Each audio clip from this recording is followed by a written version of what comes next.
One day Abram was going up to the mountain to offer a sacrifice, taking his son Isaac. And Isaac posed a question in that 8th verse, say, Lord, where is the sacrifice? And Abram said, the Lord will provide.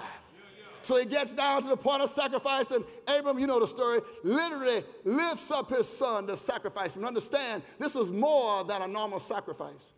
Because in that day, everlasting life in their mind meant they lived on through their sons. They didn't believe they lived on themselves through their sons. So Abraham, out of obedience to God, getting ready to sacrifice his only son and also, in a sense, kill off his own life. But out of obedience, he was about to do it, and seemingly out of nowhere, God provided a ram in the bush. And Abram said, from this day forward, I shall name this, the Lord God Almighty will provide.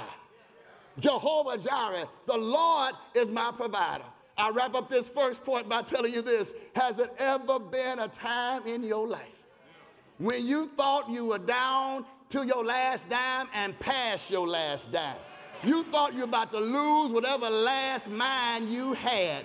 You thought that everybody in the world was against you, and just when you thought you were about to check out, God ushered in a ram in the bush, and to this day, you cannot remember how you made it.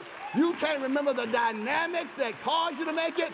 All you know is that if it had not been for the Lord who was on my side, and my God is my provider.